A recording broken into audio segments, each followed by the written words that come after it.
L'histoire que nous allons vous raconter est surprenante. Une jeune femme fait appel à un entrepreneur pour rénover son appartement. Celui-ci va tout casser. Vous allez voir dans quel état est l'appartement. C'est devenu une ruine alors qu'il était censé être rénové. A pris l'argent et ne revient plus depuis. Vous vivez une situation similaire. N'hésitez pas à nous contacter. Le 0826 107 109, 0826 107 109 ou l'adresse de Sans Aucun Doute qui s'affiche maintenant sur votre téléviseur. Pas de documents originaux. Merci. Accueillons maintenant celle qui est désespérée. C'était le rêve de sa vie, cet appartement.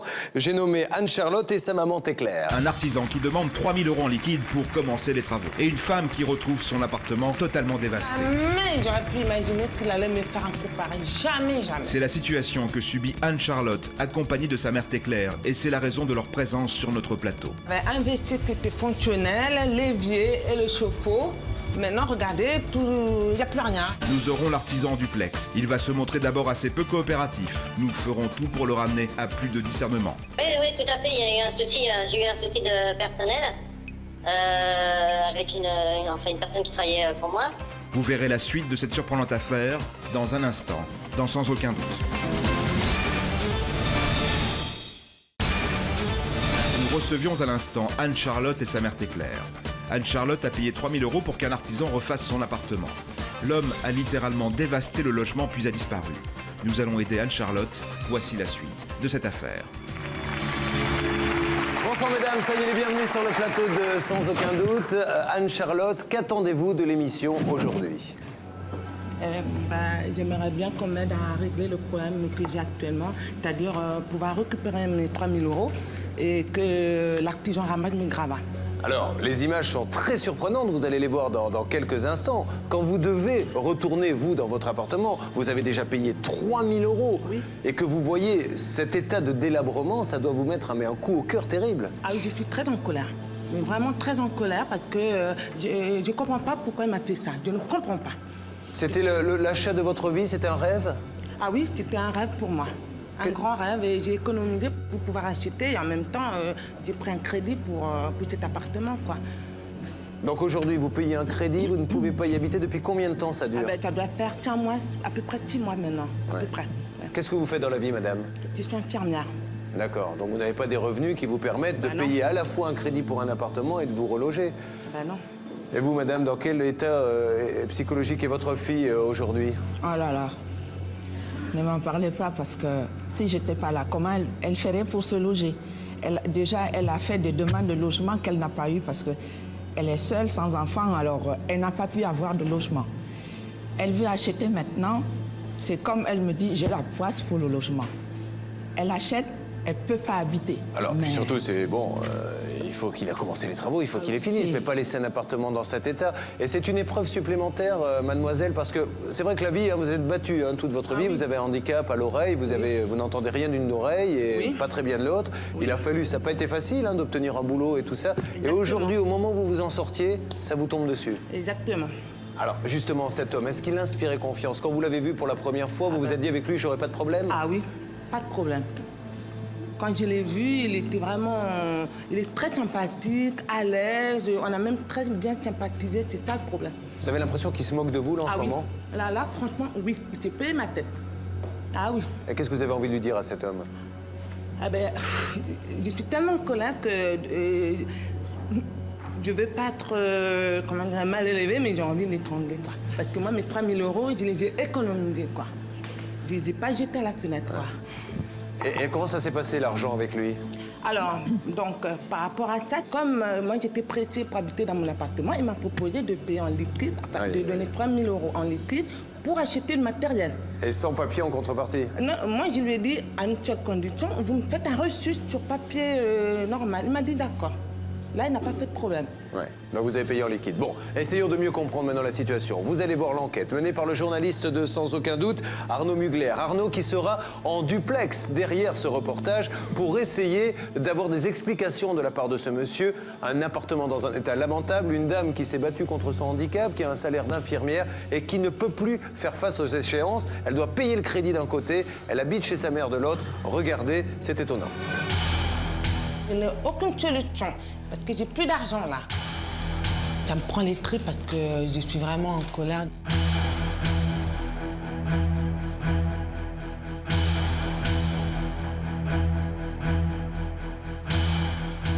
Pour moi, c'est une escroquerie.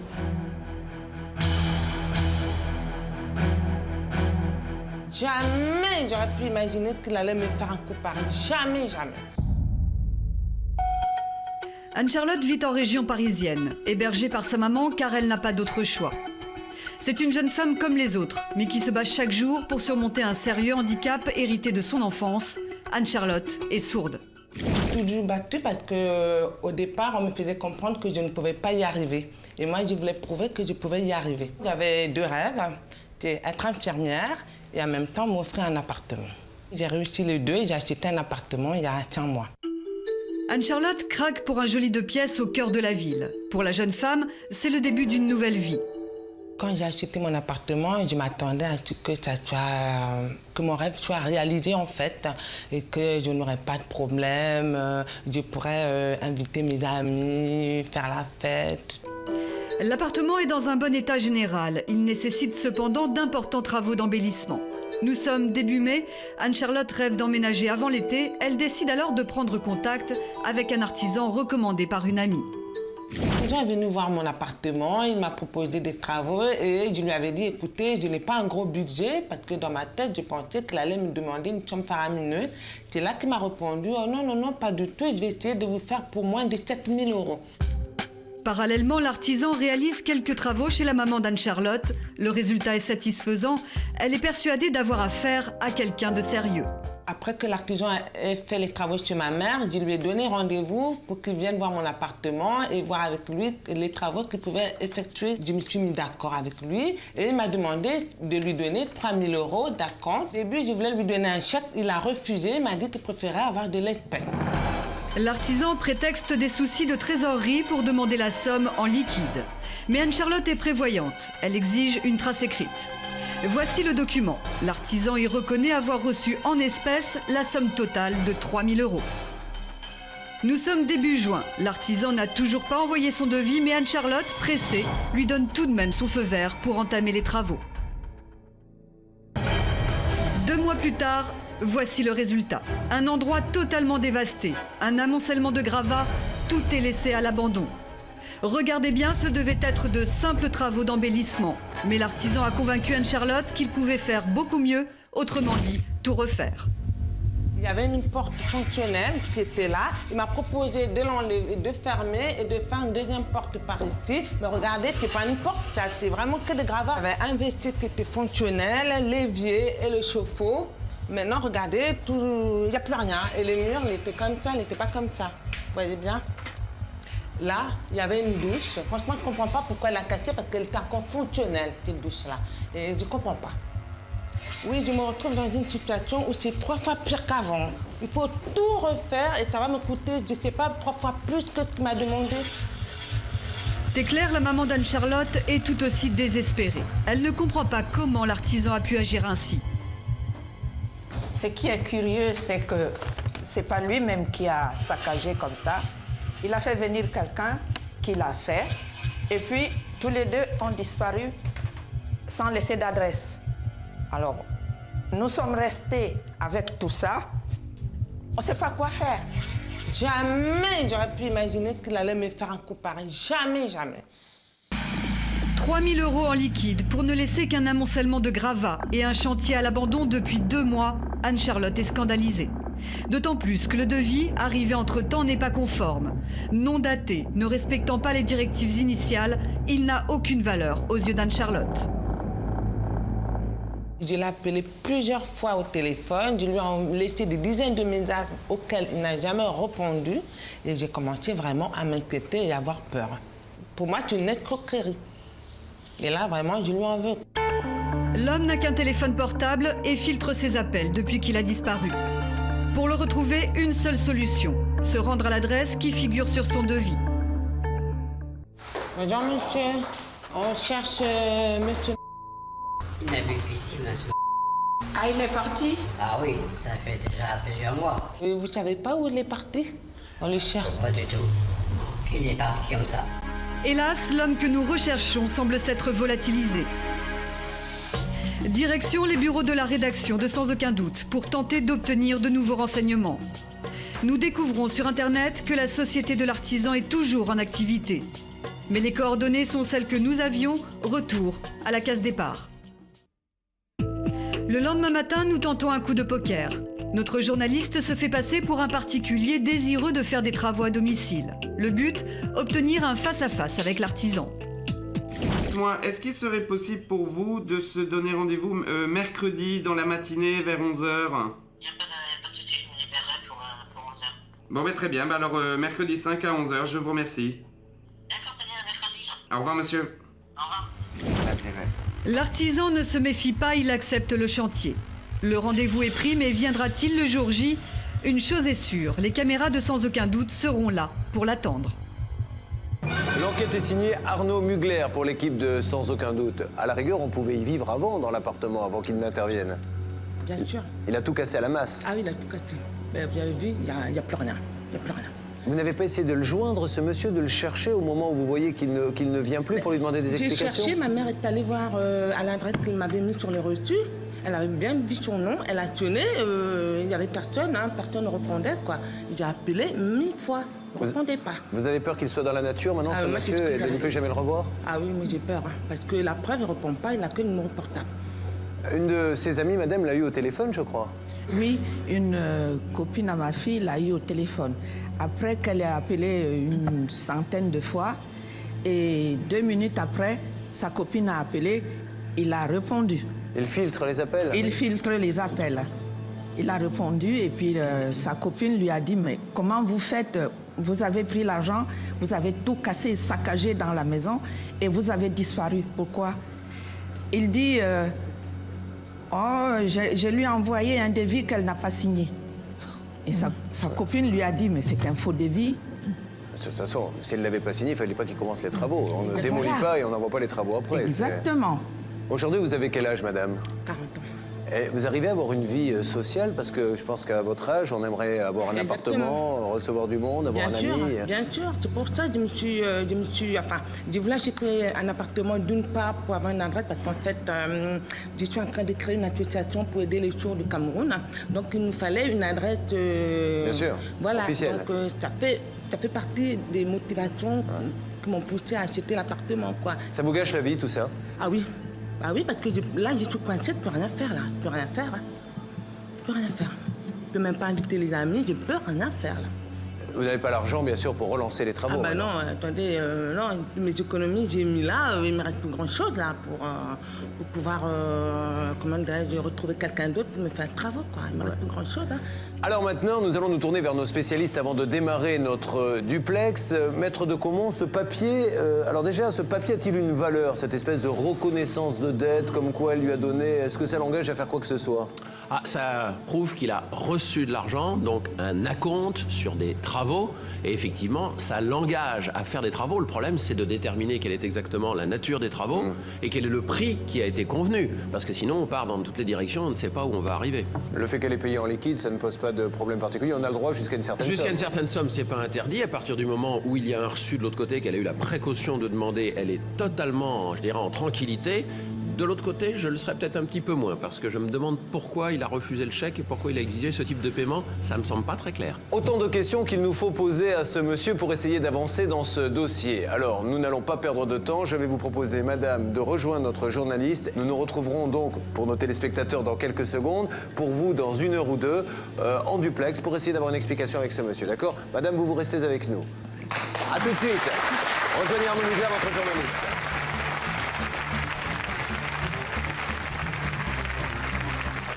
Nous allons maintenant essayer de joindre notre journaliste Arnaud qui est parti donc avec votre fille, madame, pour essayer de rencontrer ce monsieur. Arnaud avait pris la précaution auparavant de prendre un rendez-vous pour un éventuel chantier. Voyons si la personne va se présenter au rendez-vous. Cherchons à le joindre.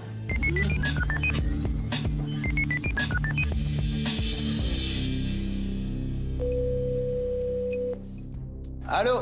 Oui, est-ce que vous m'entendez? Oui, je vous entends, Arnaud. Donc, vous vous êtes rendu sur place avec notre ami et vous avez pris un rendez-vous, carrément. Exactement, pour refaire ma cuisine. C'est bien, c'est une bonne chose. Voilà, bah écoutez, donc maintenant on va parler directement. Allons-y, passez-le-moi si vous voulez. Alors, je vais vous le passer. Je suis Arnaud Mugler, je suis journaliste pour l'émission Sans Aucun Doute et je vous passe Julien Courbet. Oui, allô? Oui, bonjour monsieur, pardonnez-moi de vous déranger, je suis désolé. bonjour. Julien Courbet de l'émission Sans aucun doute sur TF1. Dans le Oui. cadre de l'enregistrement de mon émission, monsieur, j'essaie simplement de comprendre une situation qui m'a été évoquée par Anne-Charlotte, qui ne doit pas être loin de vous. Bonjour. Sur un chantier qui a été commencé, qui n'est pas terminé. Elle a son appartement apparemment dans un état assez lamentable. Alors qu'est-ce qui s'est passé? Il y a eu un souci sur ce chantier? Oui, tout à fait. Il y a eu un souci. J'ai eu un souci de personnel avec une personne qui travaillait pour moi. Donc j'ai eu Madame Charlotte. On devait faire les travaux. Et puis bon, il s'est avéré qu'on a eu des problèmes ensemble et voilà. Donc vous avez eu un problème donc, elle m'a fait une avance sur les travaux de 3 000 euros. Oui. Et ce que cette personne veut, c'est que je rembourse les 3 000 euros et que je fasse les travaux. Elle vous a dit qu'elle voulait le remboursement, elle? Oui, tout à fait. Oui. Des 3 000 euros. Mais est-ce que vous avez acheté le matériel, monsieur? Non, j'ai pas acheté le matériel, mais on a commencé les travaux. Elle veut que on a cassé Anne-Charlotte. Pas commencé les travaux. Ne dites pas n'importe quoi. Vous n'avez pas commencé les travaux. Vous avez tout cassé. Vous êtes barré. Ah, ça fait 2 mois que je vous ai pas vu. Ne dites pas des conneries. Oui, allô? Alors, monsieur, essayons de bien comprendre la situation sans nous énerver. Vous me dites que vous n'avez pas pu. Si on en est arrivé là, c'est parce qu'à un moment donné, vous avez stoppé les travaux. On est d'accord? Tout à fait, oui. Elle ne demanderait pas le remboursement sinon. Et vous les avez stoppés, me dites-vous, parce que vous avez eu un problème de personnel? Oui. Bien. Mais il a duré combien de temps, le problème de personnel? Il a duré. Là, je suis toujours sans personnel. Donc. Mais vous continuez à prendre des rendez-vous, monsieur, alors que vous n'avez pas de personnel? Oui, j'ai. Ce qui s'est passé, c'est que l'ami d'Anne-Charlotte m'a dit qu'elle prenait un avocat pour faire une procédure. Donc, si vous voulez, moi j'ai arrêté ces travaux et bien sûr que je continue à travailler pour d'autres personnes. Hein. Mais est-ce que vous lui avez dit à un moment donné, monsieur, que vous n'aviez pas de personnel? Je pense qu'elle aurait pu le comprendre. Il me semble lui avoir dit, oui. Donc. Mais dans ces cas-là, vous auriez pu lui envoyer une lettre. Enfin, c'est quand même pas rien. Elle vous a quand même donné une belle somme, je crois. 3 000 euros. Oui, tout à fait, oui. Donc dans ces cas-là, vous... il était convenu qu'on fasse les travaux, mais bon, vu qu'il y avait un remboursement et en plus que je fasse les travaux, moi je peux pas assumer cette somme-là. Ça, je comprends. Mais est-ce qu'aujourd'hui... Vous prenez 3 000 euros et vous ramassez le gravat. Parce que là, vous n'avez même pas débarrassé le gravat. C'est vraiment pour se foutre de moi. Non. Allô? Oui. Aujourd'hui, vous, qu'est-ce que vous êtes prêt à faire, vous, exactement? Qu'est-ce que je suis prêt à faire? Je suis prêt, donc elle veut que j'enlève les gravats, moi j'enlève les gravats. Oui. Donc ça, c'est une chose. Par contre, j'ai passé du temps, donc pour tout casser... Casser tout ça, vous avez passé du temps pour tout casser? Oui, donc... C'est depuis quand vous êtes là? Monsieur, je comprends, vous êtes en train de me dire, j'ai passé un peu de temps là-bas, donc j'aimerais... J'ai passé du temps, donc moi je suis prêt à déduire mon temps et à lui faire un remboursement et à enlever les gravats. Ok, donc vous me dites, j'ai besoin d'un peu d'argent parce que j'ai passé du temps et je veux que ce temps soit payé. Mais voilà, tout à comment vous l'indemnisez du fait que vous l'ayez planté en plein un chantier? Parce qu'elle aussi, elle peut réclamer. Du jour au lendemain, sous prétexte que votre entreprise n'a pas d'employés, vous la plantez, elle a donc un préjudice. Est-ce que l'un n'équilibre pas l'autre, monsieur? Est-ce que finalement, on peut pas dire que... Si vous voulez, on a un devis, on est parti sur un devis qui n'a jamais été signé par madame... Alors pourquoi avez-vous fait les travaux sans devis, monsieur? Le b.a.-ba du professionnel, c'est de ne pas démarrer les travaux tant que le devis n'est pas signé. Pourquoi l'avez-vous fait? Oui, mais bon, elle me faisait confiance et je lui faisais confiance. Alors dans ces cas-là, ne parlez pas du devis. Si vous êtes dans la confiance, ne me mettez pas le devis sous le nez, puisque vous avez fait les travaux sans faire de devis. Ce qui normalement n'a pas le droit d'être fait. Donc aujourd'hui, monsieur, est-ce que vous ne pensez pas, sincèrement, elle a fait appel à vous, elle vous donne 3 000 euros, vous lui demandez de ne pas faire de chèque, monsieur, à l'époque. Vrai ou faux? Parce que je ne sais pas pourquoi vous vouliez pas de chèque. C'est vrai? Oui, c'est vrai, parce qu'au début, on était parti sur... au début, on n'était pas parti sur... De la facturation. Sur une facturation, voilà. Voilà, donc elle vous paie 3 000 euros en liquide pour votre société. Tout à fait. Vous ne faites rien et aujourd'hui vous êtes en train de lui dire « j'aimerais bien qu'on me paie mes heures ». Je trouve qu'elle est très sympa parce que si tout ça, monsieur, ça part dans l'engrenage judiciaire, il va falloir justifier les 3 000 euros en liquide. Je ne sais pas si le fisc, ça va les faire beaucoup rire que vous ayez décidé avec elle que ça soit de la main à la main, etc. Donc moi, monsieur, aujourd'hui on n'est pas là pour vous embêter. Vous lui débarrassez les gravats d'ici la fin de la semaine, vous lui rendez ses 3 000 euros et vous dormez tranquille. Parce que sinon, malheureusement, c'est le procès. Allô, monsieur Courbet? Oui. Oui, d'accord. Je débarrasse les gravats, mais ce ne sera pas cette semaine, ce sera jusqu'à vendredi prochain. Alors, donnez-nous une date précise, qu'on vérifie bien que les gravats aient été... On est le 5, donc on est mercredi 5, je décide vendredi 7. Vendredi 14, ce sera débarrassé. Bon, et les 3 000 euros alors? Les 3 000 euros, Vous les avez vendredi 14 aussi. Bon, mais monsieur, je compte vraiment sur vous. Hein. Nous, on est là dans une démarche à l'amiable. Mais si ça va plus loin, d'ailleurs, si elle avait voulu attaquer Maître Fischer, ça pourrait aller loin. Qu'est-ce qu'elle pourrait faire? Elle pourrait tout simplement obtenir effectivement non seulement le remboursement des 3 000 euros, mais elle pourrait également demander, vous l'avez très bien dit Julien tout à l'heure, des dommages et intérêts d'une part pour le préjudice de jouissance qu'elle a eu concernant cet appartement, mais également pour sa remise en état, puisqu'il est entièrement finalement détruit du fait des travaux qui ont été commencés, qui n'ont jamais été terminés. Mais vous l'avez vu l'appartement, monsieur? Oui, bien sûr que j'ai vu. Hein. J'ai vu à plusieurs reprises. Hein. Bon, parce que vous avez assisté aux travaux de démolition? Oui, tout à fait, oui. D'accord. Maître Novakovic. Oui, bonjour monsieur. Alors écoutez-moi, franchement, vous avez tout intérêt à rembourser ces 3 000 euros et à faire le nécessaire, parce qu'on est dans ce dossier à la limite de l'escroquerie. Parce que vous avez effectivement employé un certain nombre d'artifices et de manœuvres frauduleuses pour obtenir ces 3 000 euros, et notamment, cela devait servir à acheter du matériel. Et tout à l'heure, vous avez indiqué expressément que ce matériel, vous ne l'avez jamais acheté. Et ça, c'est très grave.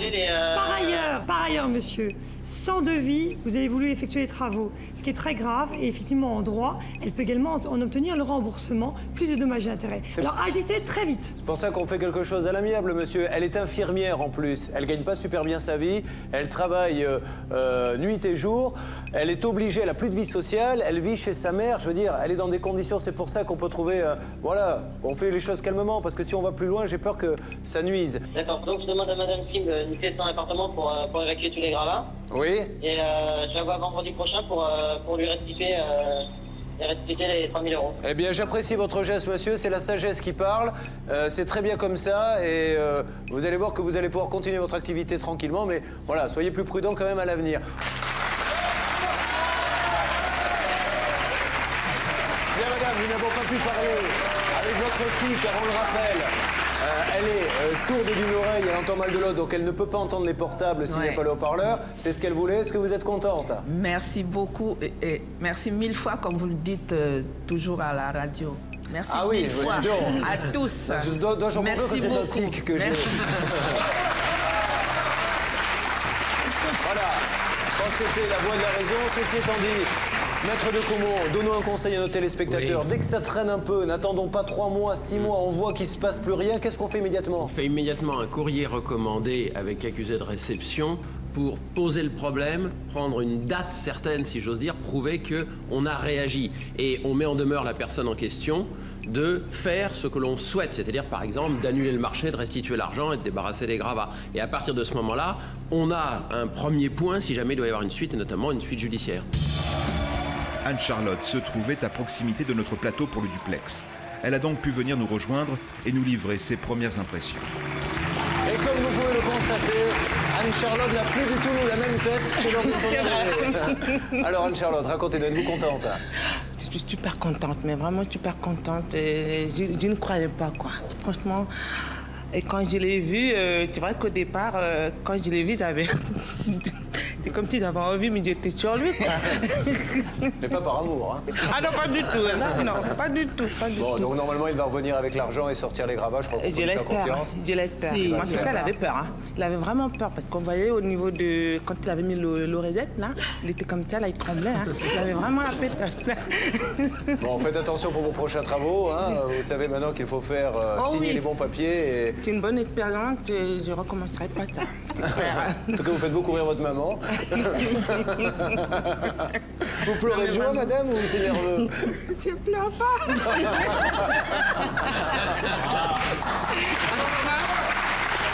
peux vous dire un mot. Je vous remercie infiniment. Franchement, sans vous, je ne pense pas que... Écoutez, on va tirer un coup de chapeau à notre journaliste, je vais vous dire pourquoi. Parce qu'il avait 42 fièvres et il a tenu, on a voulu le remplacer. Il a dit non, il faut que j'aille jusqu'au bout de ce dossier. Et il a passé la nuit à monter son sujet. Et avec 42 fièvres, il est quand même allé faire le duplex. Donc on applaudit très fort notre journaliste Arnaud Mugler. Allez, on vous raccompagne. Merci pour ce sourire, merci de nous avoir fait confiance. Comme convenu avec l'entrepreneur et Anne-Charlotte, nous allons vérifier sur le terrain si l'entrepreneur va bien tenir ses engagements et venir au rendez-vous. Le vendredi suivant, 11h du matin, chez Anne-Charlotte. Une équipe de sans aucun doute est présente pour s'assurer que l'artisan va remplir ses engagements.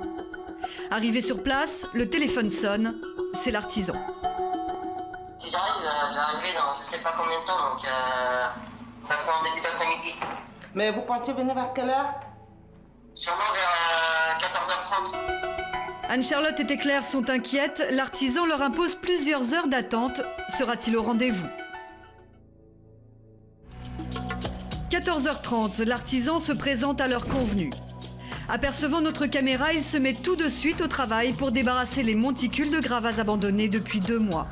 Dans sa voiture, il nous fait même quelques confidences. Il y a eu plein de choses qui s'est passées, puis bon, voilà, du coup, je sais que j'ai mes torts, et c'est tout, donc... Il doit déblayer, mais aussi rembourser. Pour cela, il est venu avec un chèque. Voilà, madame, c'est bon. Je me sens soulagée. Parce que jusqu'au bout, je ne croyais pas, jusqu'à vraiment avoir les chèques en main. La moitié de la somme est donc payée, reste à rembourser 1 500 € et finir de déblayer. Devant sa bonne volonté, Anne-Charlotte accepte d'attendre la semaine suivante. Nos équipes seront présentes pour s'assurer que toute cette affaire n'était qu'un malentendu.